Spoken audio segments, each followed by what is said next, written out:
welcome to the Vol Performance Online Workshop Series. Thanks for joining us today. We're really fortunate to be joined by three fantastic practitioners for the topic of the integrated approach to performance processes. Really fortunate to have Matt DeLancey, Bob Alejo and Patrick Ward join us today for this discussion. I'm going to throw to Matt to introduce himself to everyone and we'll get through the rest of the panel. I'm Matt DeLancey, University of Florida. I'm the Associate Director of Olympic Sports. I've been here 18 years and have been privileged to work with some phenomenal athletes. Definitely had a very successful program throughout that time, Matt, so looking forward to hearing more about it. Patrick Ward from the Seattle Seahawks. Yeah, thanks for having me, and thanks for Bob for the invite as well. I've been at the Seahawks for 7 years. Started out in my first 2 years as doing sports science analytics, and then kind of pivoted that the last 5 years into doing research and development across all of football operations. Prior to that, I worked at Nike in the sports research lab, doing sports science research, and along the way, completed a PhD in sports science. Yeah, really looking forward to your insights, given the Seahawks organisation and how it's developed over the last few years. Be really interesting. And our last panellist, Bob Alejo, I don't think you need any introduction, but give us a rundown of where you're at the moment. Well, thanks for having me, Selwyn. Great to have Matt and Patrick on call. I really appreciate Vol getting this together for us. So I'm Bob Alejo. I'm the Senior Associate Athletic Director, California State University Northridge, in charge of performance and student athlete welfare. After 39 some odd years being the director of strength and conditioning in some places, both professionally and collegiately, I'm at a great spot now and trying to get the best integrated approach to development and welfare.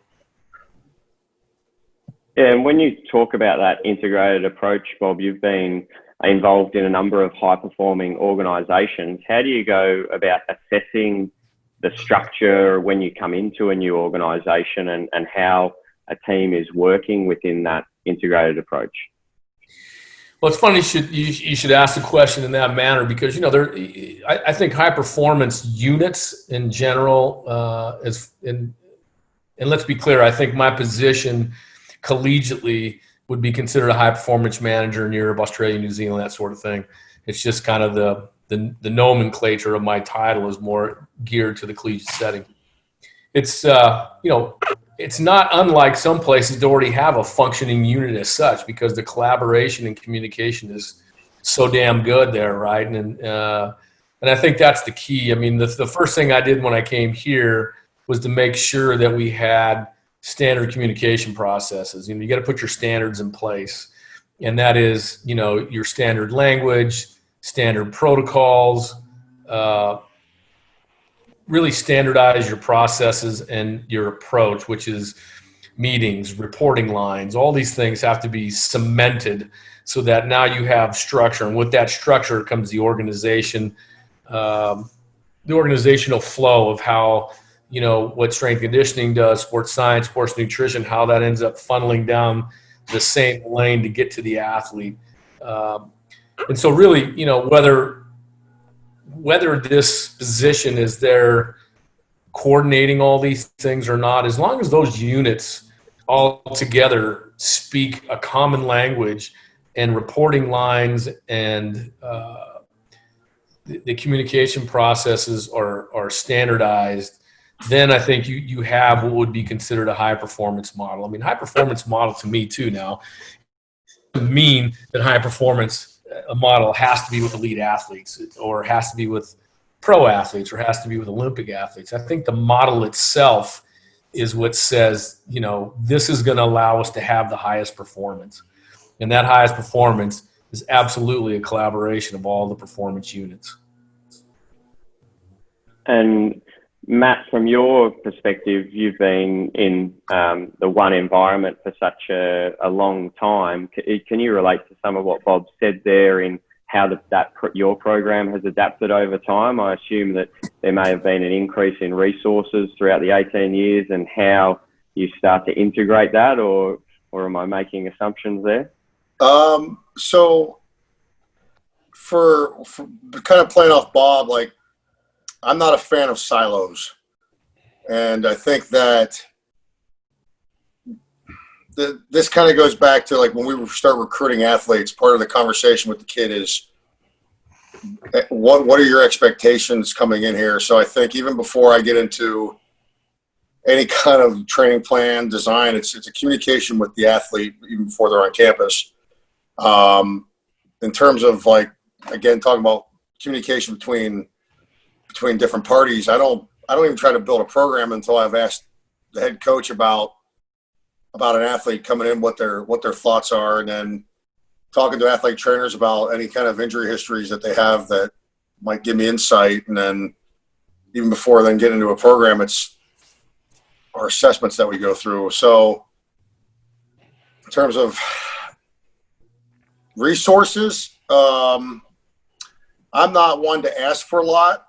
And because I'm not one to ask for a lot, when you got into that success loop and you haven't asked for a lot, then you start to get denied when you do ask for resources. I don't know if that makes any sense or not. So, because it's like, why do you need it? Because you haven't. So in terms of the resources, I don't really get into a lot of, like, resources. I rely on my eye a lot, my iPad. For me, it's all about movement quality. And that's really where I start with assessments, is just looking at movement quality. Should I go into how I start off, or what do you want to do with this now? Do we want to? Yeah, well, I think the interesting component from your and Bob's perspective is that you deal with different sports, different athletes, and then different coaches. So if you take, I guess, the systems and the communication, you're going to have different kind of historical ways of training depending on the sport. So how do you pivot your conversations, the style of training, and or how you assess, athlete readiness dependent on the sport? And Bob, you might be able to start off with different sports in what may differ between certain Olympic sports or between any of the other sports that you take care of. You mean just the initial processes, how it goes? Yeah. Yep. Yeah. Well, I mean, I think for me, I'm sitting back kind of watching this whole thing unfold. Everybody has to have their process in place and have to know in which way this all occurs. So really, if you think about it, it starts with, the pre-participation physical exam, right? Starting there and going through your screens and trying to figure out where you are. I think the next part is to realize, who your athletes are at risk for, whatever it might be, ACL injury, if you're working with men's and women's soccer, elbow, shoulder stuff in baseball, and so on and so forth. I think the next step is to make sure you have your preseason assessments in place. And I think even now, and more so than I had in the past, and I did in the past too, I got away from using the word test a little bit, because I think assessment's a better way to do it. Sometimes when you think about testing, you think about 100% max fall down efforts. And that's not really necessary most of the time. So, there's some assessments which I think people are going to find out coming forward. I mean, and then one of the big things that we just talked about before was the idea during this coaches versus COVID thing is, well, we're a little bit hesitant to test our athletes and to figure out, where we want to go with this and how we want to do it. To which my response is, well, if there's any time at all that you should be assessing athletes, it's definitely now. Knowing that the resources were less, and the biggest resource that was less was supervision. Not being able to watch things and make those adjustments that we make, set to set, rep to rep, minute to minute. And then, once you get to that part, I mean, the programming just takes care of itself, the cyclical nature of the programming, in season, off season. And this thing kind of just keeps rolling a little bit. But I think prior to that, though, the one thing that has to happen, and I didn't say it because I'm just so, it's just something that has to be done, is that everybody has to be at the room at the same time to kind of discuss, to make sure that we know what's going on. In other words, everything up to the sport coach needs to know that, hey, our first day is going to be assessments on the field. So, we're not going to have anybody go out there and practice and run around and lift weights without making any sort of assessment of where we've come from, especially if it's a fall sport where you haven't had access to anybody for a while. So I think those processes that I just talked about are similar in nature to every single sport. I don't know that a sport other than, seasonally would have anything different than that. And again, it goes back to, standardizing. You have to standardize the language, the reporting lines, meetings, documentation, and all your protocols. And once those are in place, everything should be smooth as running. And then the sport specificity kind of takes off of its own under that template. Yeah. And Matt, you've had a few volleyball athletes back in your program recently. Was there anything you did differently from an assessment standard when they came into your system, or have you drip fed that in since they've been involved? When I start off with any athlete, especially volleyball, because it's high impact, the coaches jump them a lot. We start with an overhead squat assessment, and I look for any kind of dysfunction that can cause long-term problems. The big one for me is pronation distortion disorder. So any kind of pronation at the ankle, you got to manage that right away. You got to get on top of that. Obviously, pronation at the ankle, valgus at the knee, you're looking long-term knee injuries, right? So big thing is overhead squat assessment. We look at any kind of dysfunction. Big one, obviously, like I said, and then I go from there. Look for lower cross syndrome, upper cross syndrome, any of those things that might cause, again, long-term problems or performance decrements. After and then depending on what we find in the overhead squat, normally it's just a general warm-up, and I'm just looking for movement quality. Do they know how to rotate their spine, like rotate their trunk? Do they know how to change levels well? Can they bend and hinge properly? So I keep it real basic, and I'm looking for the fundamentals of human movement, because I also work with track and field and swimming and diving. So the best track athletes have just mastered basic human mechanics, and they're just savage. They just are savagely good at it. So for volleyball, again, it comes back to the movement assessments. It's overhead squat and the general warm up, and pretty much every day is an assessment at that point. And with your volleyball athletes getting back into training, did you have any kind of thresholds in regards to how many jumps you were wanting out of them in a training session, or were you kind of talking to the coaches around that? The program I sent home with them had a moderate amount of jump volume in it, because most of them don't have access to weight room, and none of them had med balls. Like, there was nothing I could do to accommodate the weight room portion of the vertical jump program, if that makes sense. So we relied on Monday, Wednesday, and Friday, some sort of a sprint jump training session. So I kept it moderate in terms of jump volume. The athletes that might have had any kind of pre-existing condition that we were working on before they went home, because some of your outside hitters that are coming in at this point, they're pretty chewed up from high school volleyball and club, and so like some of those kids, I was really careful with the volume I sent home with them in terms of jumping, but bringing them back, I looked at their overhead squat on day one. We went through our snatch transfer series. We worked on anything that kind of popped up. We would trigger point and stretch and do a little activation work, and then come back and look at it. In terms of jumping, I was more looking at like rudiment series, like the old school track and field rudiment series. We're looking at single leg forward hops, single leg backward hops, single leg medial hops, some double leg hops, just looking at how they respond to the ground, looking at what their reactivity to the ground is. I didn't necessarily have I didn't really have a volume idea. It was low volume. Come back, because again, Bob made a point, is our one resource that they didn't have is our supervision while they're training. So I know they trained, but I make the assumption that they don't train.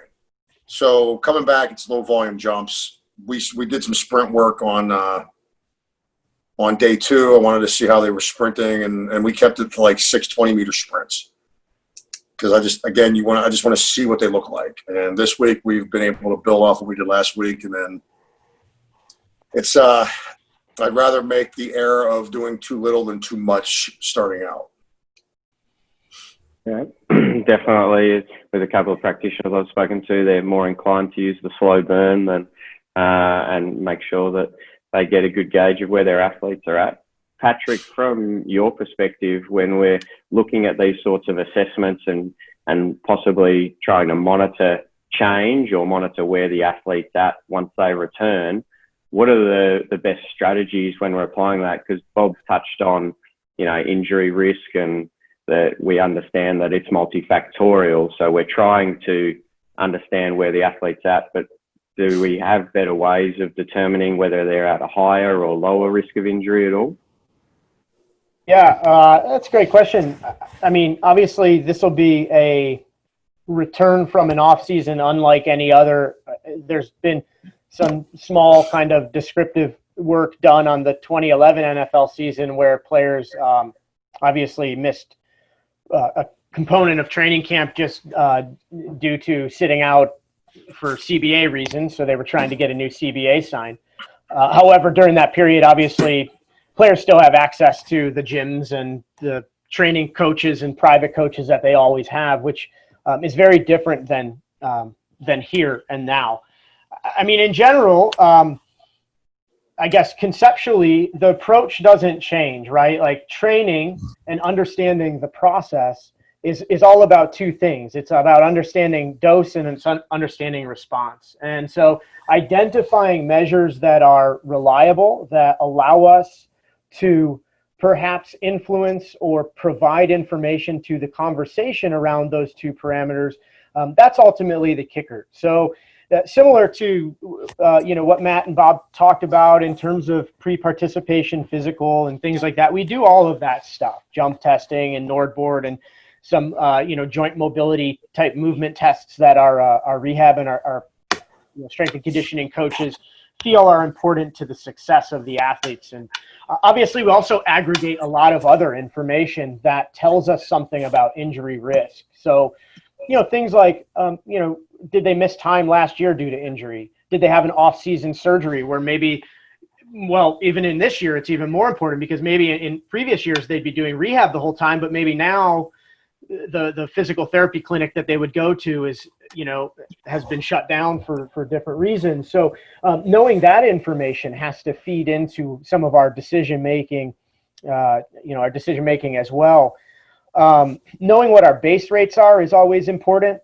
So knowing what is the rate and the risk of injury just stepping off the bus, not knowing anything about you. If you just step off the bus and step on the field in practice, I'm kind of sometimes astounded when I talk with people in different sports or even in my own sport who don't even have the base rates for their own sport and their position, the position groups within those sports, and maybe how those rates change when stratified against age or experience and things like that.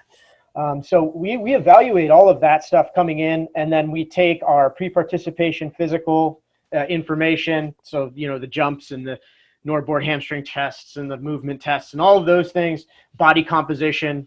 And we build, I build like for our strength staff, I build what's called archetypes. So what I'm doing is I'm just trying to identify similar players to each other that have similar needs or similar requirements. Because when you're dealing with 90 players, it's really difficult to, individualize training programs. You try and do it as best you can.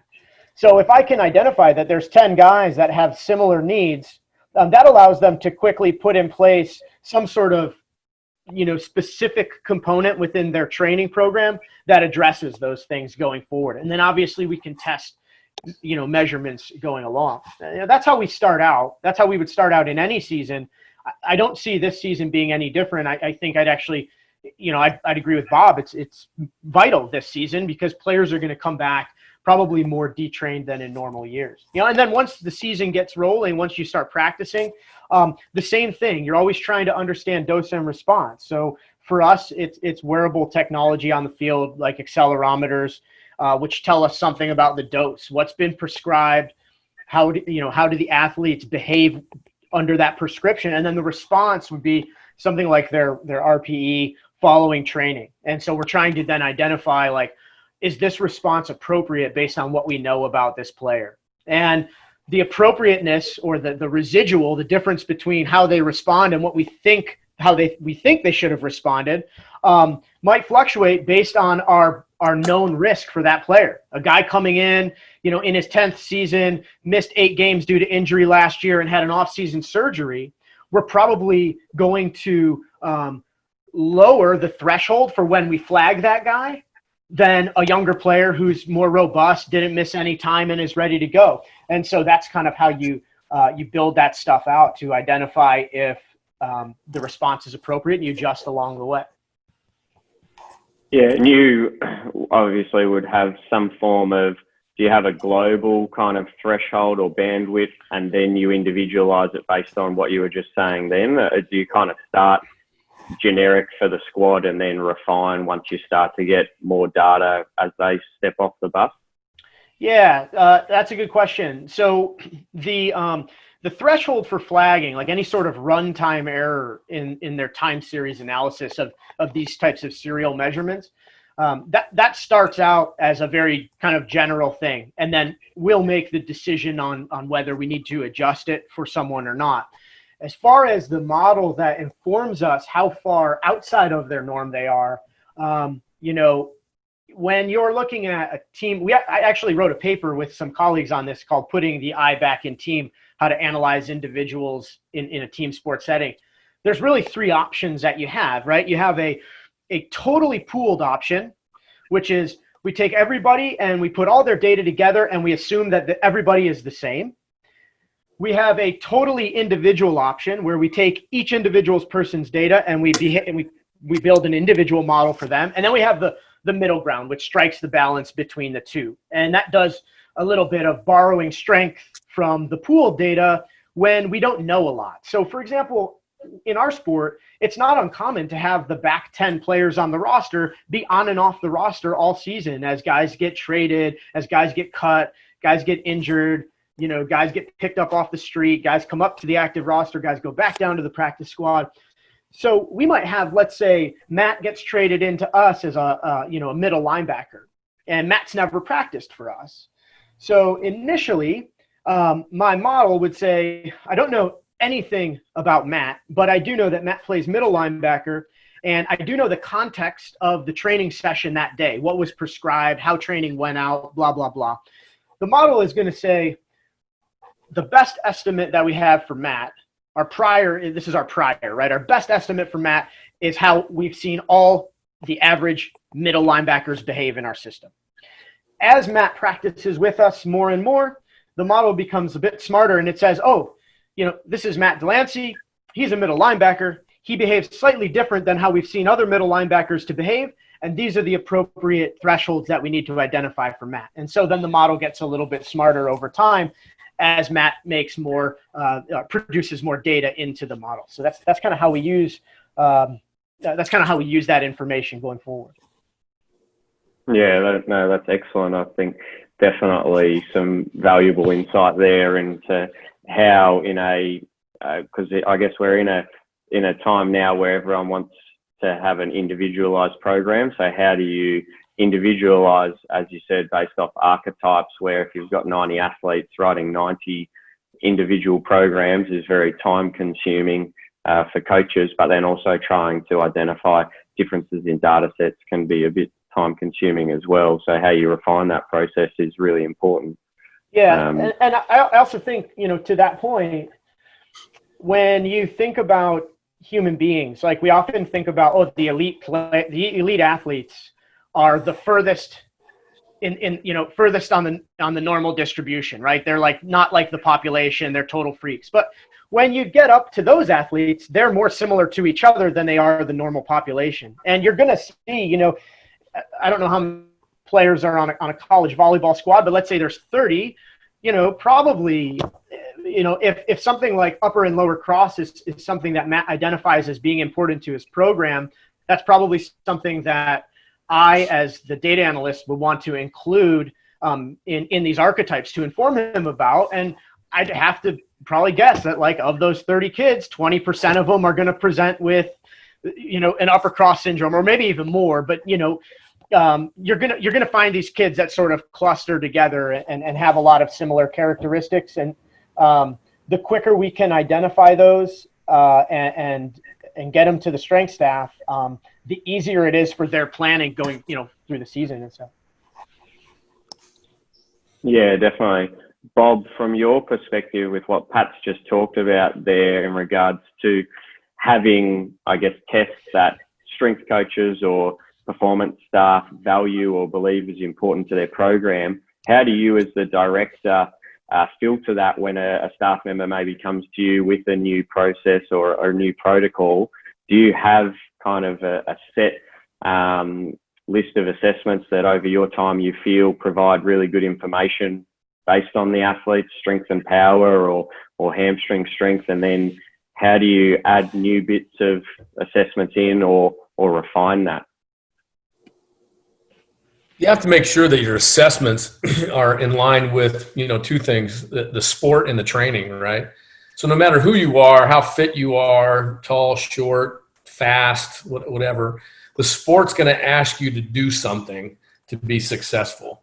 So it all starts with kind of that. So what do we need to look at in terms of that, in terms of assessments, right?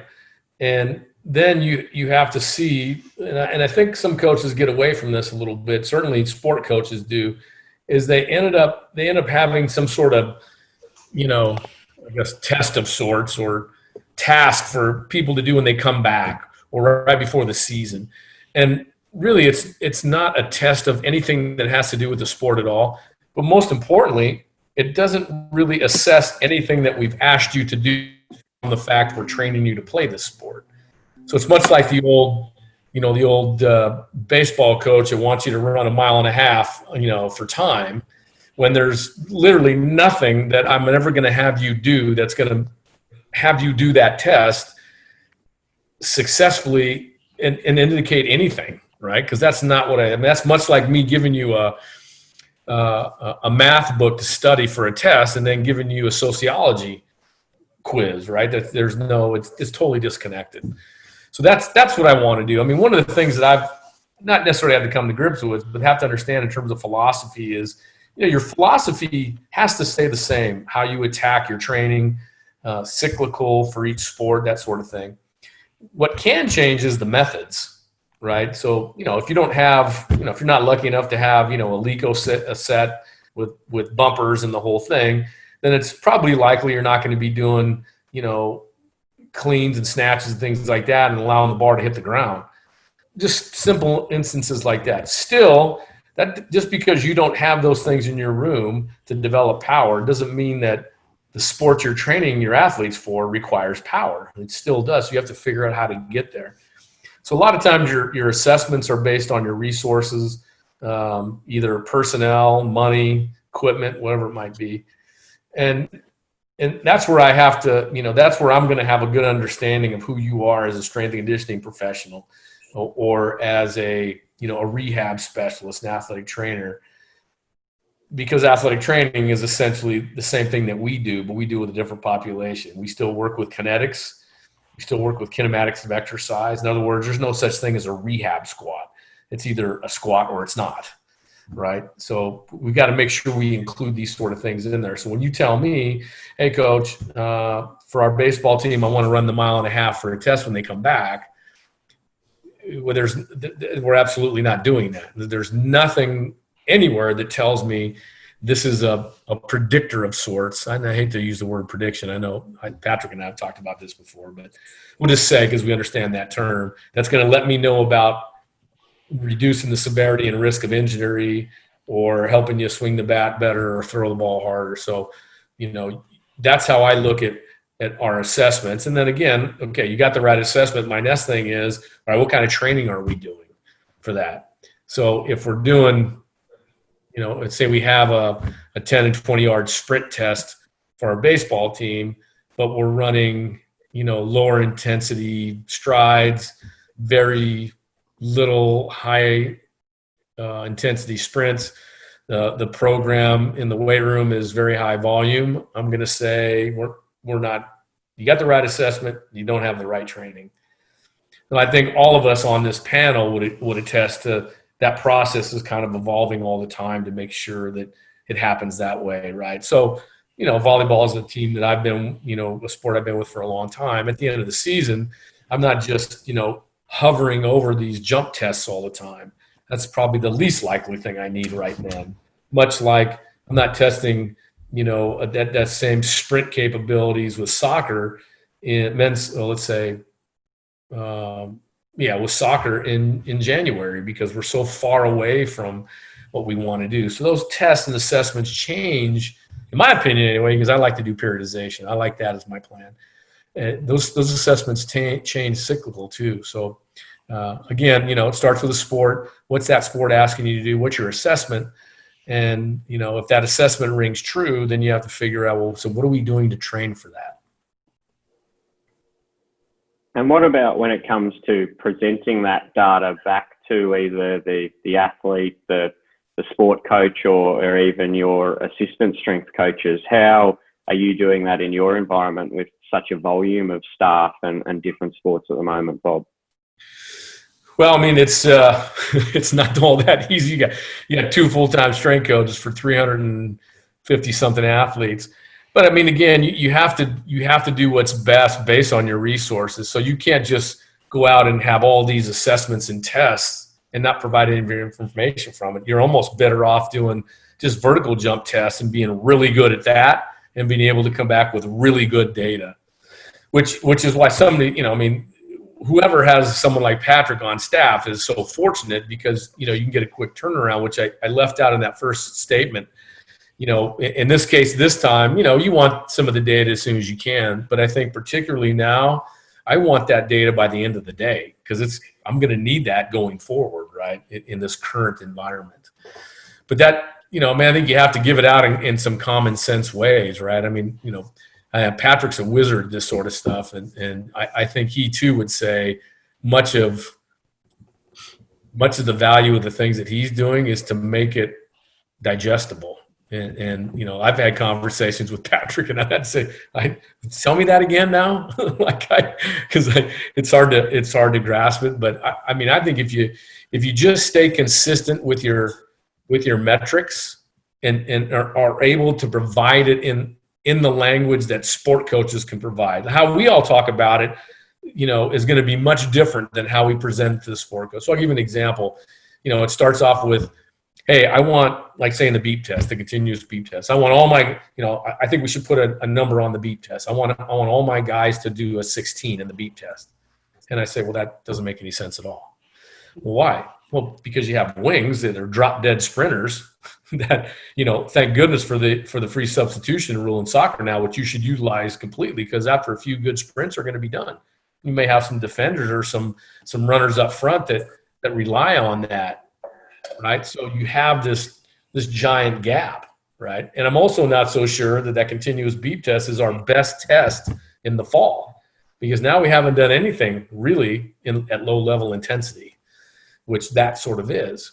That being said, instead of just going for averages, and please chime in here, Patrick, and I think I've asked him this question, but I really like standard deviations, and I'll tell you why. Because that group that comes into your school, that coach is recruiting that same kind of kid the whole time. So that team has a personality, has a type. So I'm not so concerned about, first, I got to make sure my data with my team gets better before I look at anybody else's data, which is kind of funny. Soccer's a perfect example. They like to spit out, Premier League stuff. And I'm thinking, you're kidding, right? Like we have somebody here that can actually do some of that stuff, which is not even relative. I want to see if I'm getting my players faster and stronger before I get looking at somebody else, which, that may be a certain time. But I think the important part is to see, is this person within, like Patrick's saying, is this person like the rest of the people on this team? And that's a better thing for me to look at. So forget about, everything else. Like, is this somebody that's, because in the end, you're going to have to try to compare them, right? So oftentimes, I think we've all heard this too. Oh, so-and-so's not, not as fit, not as strong as the other people, right? That could be true. But what I can do is tell you that they've made the same amount of progress from freshman to sophomore to junior as our athlete profile. But you brought them to me way down here. That's not anything I can fix, right? I can train them and get them that 25% increase that we see in normal freshmen in this category. But if they're not part of your group, then you're not going to make them part of your group. It's where the training kind of goes along that way. So I like standard deviations a lot. Not that I don't use averages, but averages tell you something that are valuable, like in the case Patrick comes back. We know this guy's a linebacker, and we know what our team has done as linebackers. So that's what I call putting a stake in the ground. We have to do something. So when they come to our team, and we don't know nothing about them, we can definitely say, here's a standardized test that's safe. So this person may not be fit, but we can do something that's safe. And a vertical jump is a perfect one to do, or very short sprints. And we can say, okay, one standard deviation outside is enough for me to say, this is not somebody that's in outside the standard one, is somebody that's not us right now. And that's kind of what I like to rely on a little bit. Patrick, you have anything to add to that? I think particularly what you said about the population, I think that's really important for people to understand. Your population is different than my population or the population that any research study was carried out on. And that's part of the crux of sports science, is you're trying to understand the science of sport within your own context, your coaches, your players that year, that season, and it might be totally different next year if you change coaches or if players graduate and they move on. So I always start from that, is like, how are we going to investigate our population? And to take it a step further, I always think in terms of, is what we're collecting able to inform a process, or is it adding more noise? I'm happy to record and test and collect less things and be really good at those things than to collect more. I'd rather close some doors instead of open more doors. And so one of the ways that we do this, this was actually like a big part of my PhD, was, with any of the things that we're going to measure, can we sit down and actually in-house, and this is something that we do, can we sit down and in-house do our own reliability study? Do we know how much error there is? Do we know how variable this test is? Because if it's really variable, then it doesn't matter. If we could test it 10 times in a row and it's all over the place, if I step on the scale and it tells me anywhere between plus or minus 10 pounds, it's probably not a good scale to use, or it's not a good test, or I have to refine the way that I'm doing the test. So we try and distill things down to, is the measure valid? Does it tell us about what we want to know about? Is it reliable? Meaning, does it have adequate error within the ecology of our environment, which is, again, going to be different than a lab, where you might have less error in a retest trial or over time. And then finally, is the measure sensitive? So, if we're using jump tests, is it actually sensitive to changes in training, right? Like if I take you or if I take Bob and I have him do a really miserable sprint session, tomorrow, do I see some sort of sensitivity in that jump profile? Maybe it's rate of force development or something. Do I see that? And then how much, if I do this over a sample of our population, how much do we see? So the way that we do this in my setting is three ways. The first is I always try the stuff on myself. So when I was using accelerometers, I put them on, I'd go running up and down the field. I'd go running on the treadmill. I'd pull the raw data. I'd say, what does it look like? What can I understand from here?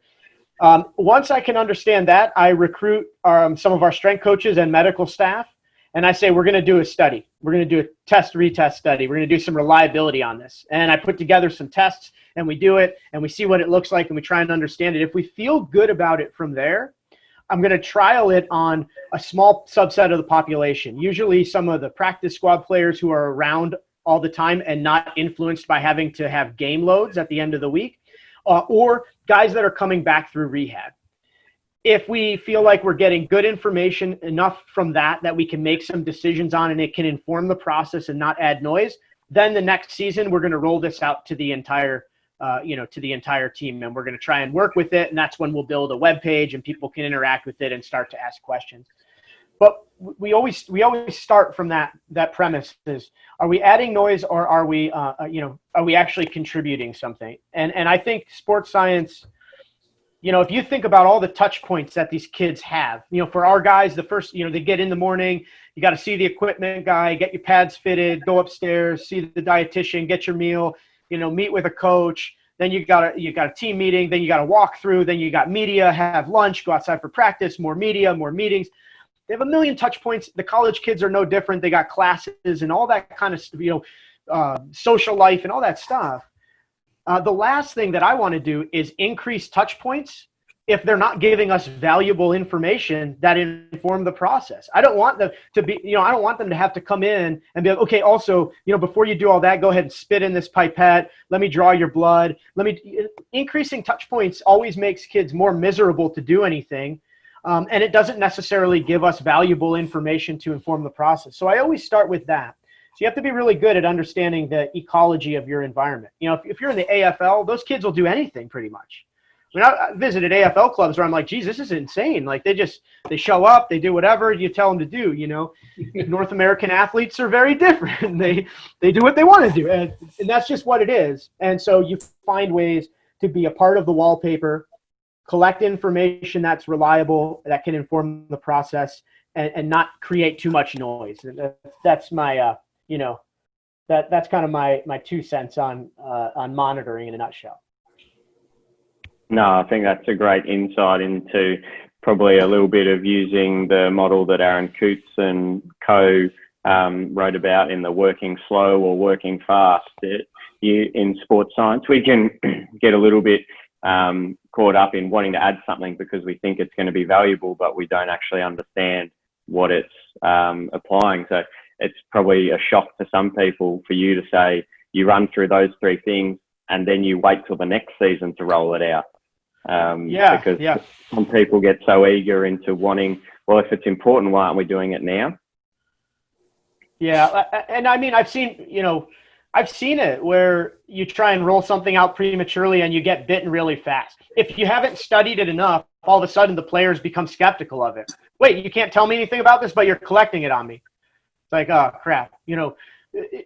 There's a science is an interesting thing. And one of the things in sports science that I think is limiting is that people don't understand the history of science and how it evolves and how it evolves in different fields and how it's evolved within our field. And I think that a lot of times people do a sports science degree and it's under the backdrop of exercise physiology, which is very lab-based, what we call basic science. That's what most people think of when science is an academic in a lab doing research. Industry or applied science is very different. And that could be anything applied or industry-based, anything from working at a sports team to working at Uber and trying to write algorithms that optimize the pricing strategy when you type in your phone that you need a ride. Those people have to respect the environment. They have to have that what they're doing has to have some sort of ecological validity. Because if it doesn't, it's never going to work because the environment is so noisy. You have to do things that are inherent to how they're going to actually manifest themselves within that environment. Yeah, definitely. Matt, from your perspective, being in the one environment, how have you continued to educate your coaches and your athletes around how they're adapting to the program and presenting this sort of information to them? Have you refined it over the years? As it stay, I know your assessments are have obviously stayed stable, but the way that you present that back to them and inform them around that dose response, has that changed at all? Well, I think earlier in my career, I was a little too obsessed with number chasing. And where I've gotten better with my athletes and my coaches is I have the ability to the iPads have made our lives easier in the weight room when you want to record something and show it right away to the kids. So for me, it comes back to mechanics, because it doesn't matter how strong they are. If track, volleyball, swimming, if your mechanics are not good, it doesn't matter what we do, injury risk is high.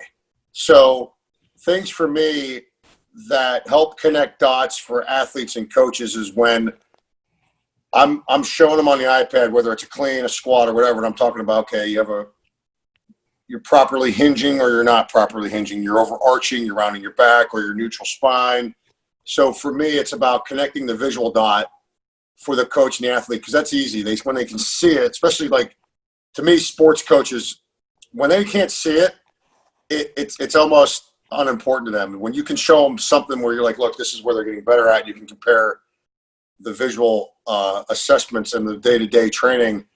To me, it's the iPad has made that really easy to connect dots for my athletes. So that's really what's different from now to then. And plus, I think some of the mistakes I made earlier was I was a weight room number chaser. I think a lot of the young strength coaches are.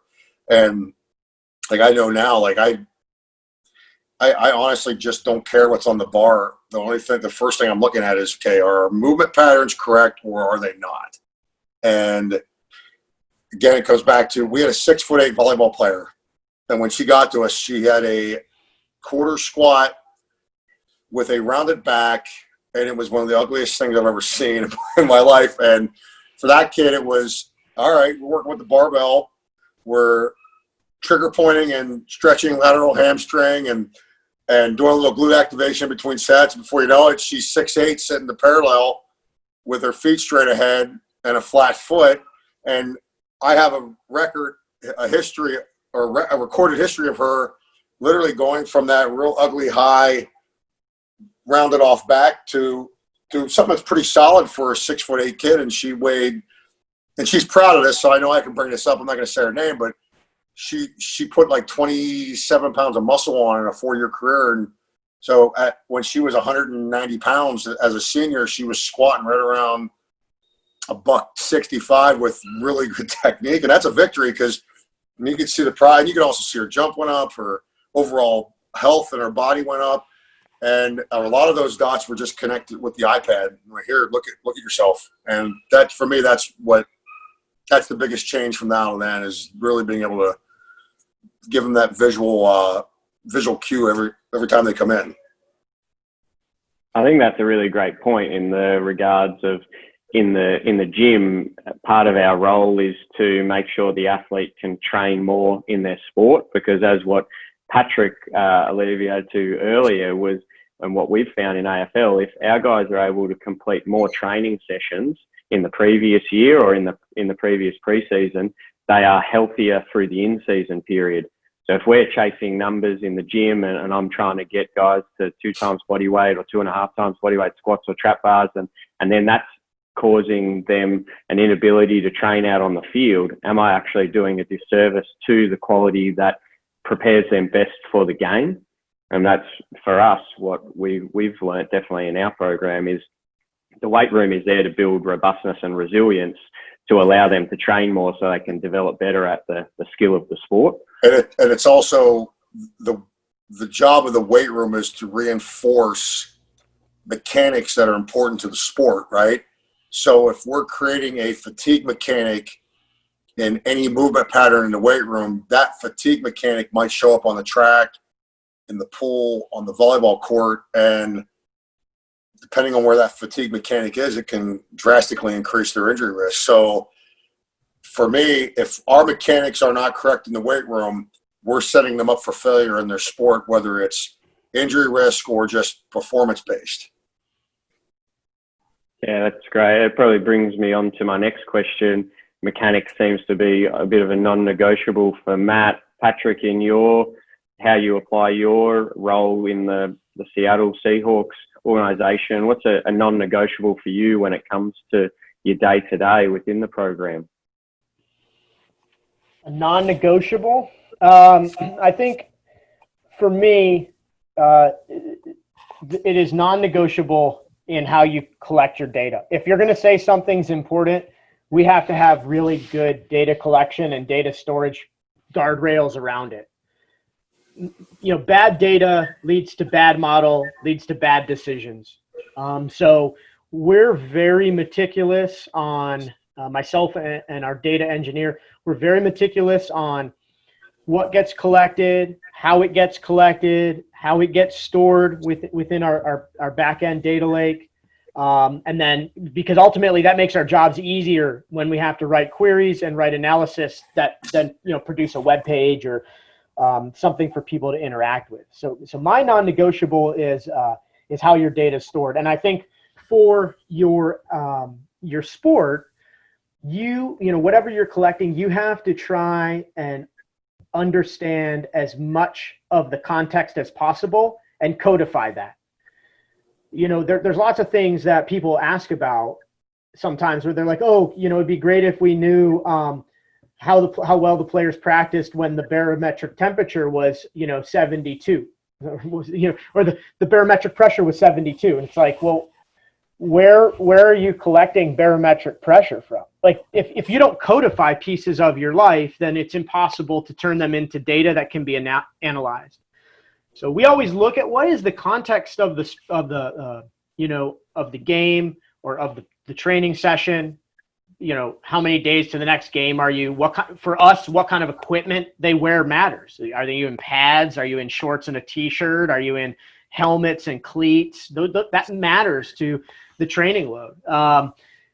Maybe the coaches, our coaches' theme for the day might matter. What different position coaches are doing might matter. All of these things need to in some way be codified in a system that then allows us to look back and make some inference from it. And you only get there by doing this.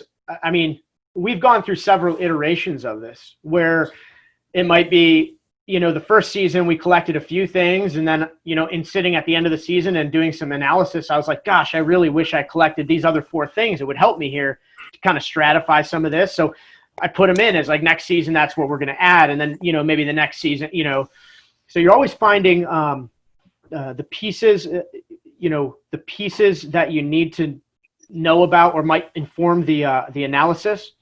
That's critical. So for me, the non-negotiables are how you collect and store your data. You can't get around that. Bob, as a director of the college and directing multiple sports and staff, what's your non-negotiable when it comes to what they're doing within each of their environments? Well, I have 2. One is where it's involved is, you have to have a thorough understanding of the kinetics and kinematics of exercise. You got to know how to make a movement and what's the result of that movement on the body. That works in rehab, that works in the weight room. That's the only way you can design programs that help your athletes, is if you understand that. And the second thing is, I need strong supporting evidence that tells me that what you're doing is effective and reliable, right? Doesn't necessarily have to be science, but that sure goes a long way if you can show me, a lot of stuff, that tells me that this is true. Unfortunately, we're kind of in that area where we're able to do, most of that. But what I don't want is, give me some supporting information and somebody hands me 3 studies. That's not going to help me. That's not anything that I would digest as valid and reliable. So, I want to make sure we're doing the right things, but that there's plenty of, good, evidence-based, but also practical science that tells us we're doing the right thing. And then, you have to understand exercise. And I think that's an important point because you walk into any room and, Matt and I have talked about this, Patrick and I have talked about, incessantly, not only just between us, but around us is, what is that exercise? What are you doing? What is that? That's, you'd have to widen the definition of the term squat for that squat right there to be included in that category, that sort of thing. There's no getting around it. If you see something that doesn't look right, I'd say, well, then explain to me why that's good, which is why, I finally came to the realization that, that athletic training and what we do is really the same thing. It's just with a different population. We're addressing the needs of the athlete at that time, right? So, you can't have, first of all, you can't have your own science, number one. So that's the good news, right? And as Tyson DeGrassi likes to say, the good thing about science is it's true whether you believe it or not. And I think that's a really important point to know. But there is no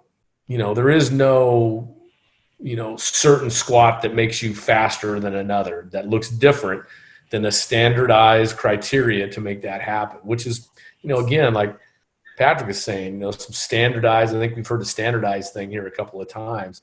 You have to say, all right, what's your criteria for a squat, a deadlift, a bench press, a bicep curl, for crying out loud?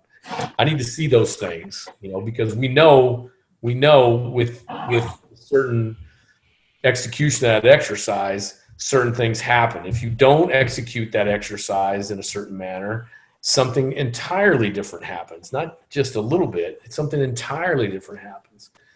So I'm absolutely not going to put up with somebody who doesn't understand movement and the results of those movements, and can't support what they're doing by giving me evidence. Yeah, definitely. I think it's always important to be able to justify what you're prescribing and how you're prescribing it. That's for sure. Social media has created an interesting outlet for people to explore new and different ways of applying those methods. But I think, as we've spoken about here, mastering the basics and understanding basics around mechanics, kinematics, and then also understanding the basic concepts of sports science is really important for the success of a high performance program. If you could give one bit of advice from each of your experiences, you've all been in high performance sport and in different structures for a long time. If we had one bit of advice for someone starting in your role as an AD, Bob, what would it be moving forwards? Well, I think I talked about it earlier. I mean, you have to standardize, all that you're doing. I mean, that's absolutely critical, that you come in and start talking the same language and providing some key points right out the get-go. It's got to be, and I'm looking at a slide right now, it's got to be the language, it's got to be reporting lines, it's got to be formal and informal meetings. Oddly enough, if you look at business research just in the normal workplace, you realize that informal meetings are probably more valuable than the formal ones because they happen so regularly and there's always information getting transferred, documentation and protocols and all those things. And I think the reporting lines too are something that are underlooked because, or underappreciated, I should say, because at the top, you can't have an assistant strength coach coming to the performance director talking about one of the trainers. That's not the way it goes. You have to follow in line. Otherwise, everything just gets so convoluted, and then you definitely lack the discipline of process. And I say discipline in terms of just the direction of how this thing flows. Then it just becomes a free-for-all. So the reporting lines are important. And what I really would rather do is have everybody, who I have oversight of, handle it in their own way. That's the best thing to do, is not to get in front of anybody and try to solve the problems for them, because that's, in the process of trying to solve problems, you create problems. I talked to Paul DePodesta, as I was involved in Moneyball with the A's, right? He was the guy in the movie. I say the movie because I don't think everybody knows about baseball, but he's the person that kind of helped us, codify the idea of metrics, right? And, I was talking to him, we see so many additions to what's considered a high performance model. You have an assistant to this, an assistant to that. And, the rehab strength coach, the strength coach, the speed strength coach, it just goes on and on. And I think that waters down the process. It doesn't make it better when you have more working parts. And when I said to him, during the Moneyball days, it was so much easier for us to get everything done. I thought our model was a high performance model as I look back because we were so collaborative. But he did say one thing that was important and kind of supported what I was saying. He said, you got to realize, there was only a few people involved. It was Paul, me, Billy Bean, the manager, and the head athletic trainer. That was it. And most of our offices were about maybe 25 feet apart. Manager's office, the training room. Billy Bean was around all the time. So we hit each other the whole time. So there was absolutely no leakage of bad or different information from any of us. And I think that's an important thing to know, that, adding more parts, I think, inhibits better communication. Yeah, no, I think that's great advice. Definitely. I think it was one thing from the lockdown period that we had here in Australia, was that when you have those unplanned conversations, you get a better understanding of the environment and how the playing group is adjusting to maybe a tough game or coming off a loss, and you get a better understanding of what the environmental emotion is around winning, losing, or how hard your preseason is. And we lost that for a little bit, but here in Australia, we've regained that back. And those conversations are super important, as well as building connection between different departments, medical, performance, and coaching as well. Patrick, from your perspective, if you had advice for someone implementing a sports science program in a new environment, what would your advice be? Yeah, well, aside from, I think, all of the stuff of, figuring out the reliability and sensitivity of your measures and stuff like that, I think just maybe from like a philosophical standpoint, I'd say when you're getting started at a team or something like that, get out of the office and from behind your computer and actually go and sit with coaches and listen to the things that they think are important. If I was going to go start, let's say at the University of Florida, and the first conversation, or one of the first conversations I'd have, is probably with Matt about like, hey, what kind of things do you do in your program that, you find are valuable? Is there anything that you've ever felt like, oh man, if I could get this bit of information, it would really help me do my job better? And maybe I could put some parameters around ways of collecting that. Or, if video is his ticket, which is like, that's like the ultimate in every football coach. I might be like, hey, let's figure out a way to take the video and turn it into like code that we can do analysis on and tell you about how much people are changing over time and things that are, which of the components of your program are improving those players. So I think getting out and listening and figuring out what it is people want to know about, or what, at the end of the day, data analysis isn't about sitting in an ivory tower and telling people they're wrong. It's about helping people do their job easier. It's about making their life simpler, getting them information that makes things easier. And I think on the back of that, I'd say it only serves as one piece of information in the decision-making process. So don't go getting upset when people don't make every single decision that you want. I use the analogy with our coaches and with our GM and with our medical staff, our strength coach. I use the analogy of a rear view and a side view mirror, where I tell them, that rear view mirror, that's your heuristics, right? That's your gut feel. It's what you've done. It's you've worked for 40 years in this industry, and you have this mental model. It might not be a mathematical model like I might build, but it's a mental model of how you want things to look. And the side view mirror, that's just going to be like, let's say, the extra information that I can potentially add to the conversation.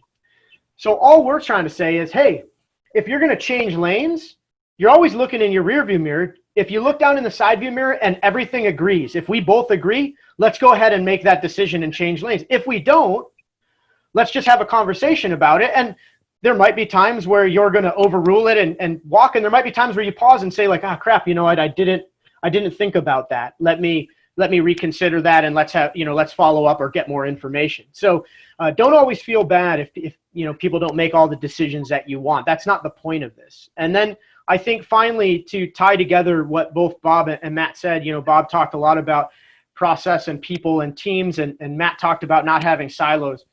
The thing my mantra that I always live by is know what you know, be good at what you know what you don't know, but know enough about what you don't know to find the people that can help you fill in those gaps and complement your skill sets. Nobody's, if you're going to hire a strength coach, you're not going to hire me. You're going to hire Matt, right? Like, that's not my skill set. You're going to hire me to help fill in and complement some of the things that Matt doesn't do. And Matt's going to be there to complement the things that I don't do. And then together we have a really robust team. And that's the whole point of working together. It's the same in research. Not every researcher is a statistician. Some are great at writing. Some are great at methodology design. Others are great at telling the story. Others are great at the conceptual piece. A research team has people that complement skills and work together. And, with strength and conditioning, medical, it's all the same thing. I think there's too much of everybody wanting to do somebody else's job in sport. The athletic trainer wants to be the strength coach. The strength coach wants to be the athletic trainer. It's like, if you're really good at what you do, just find someone else who's really good at what they do, and then just believe that in the process, you're going to be really good at doing something together, Those are great points. Couldn't agree more. Matt, do you have anything to add to Patrick's point and a bit around the advice for coaches? So I've always seen sports science as when answering questions, and that's exactly what Patrick hit on with that. In my world, I run our intern program here in Florida, and the advice I give to our interns is when you walk into a building, day 1, day 100, day 356, you walk in, you say hello, or you good morning, hello. Doesn't matter if they're strength staff, athletic training, nutrition, physical therapist, people you don't even know, though you don't know what department they're in. You walk in, you say good morning, you say hello, you say please, thank you.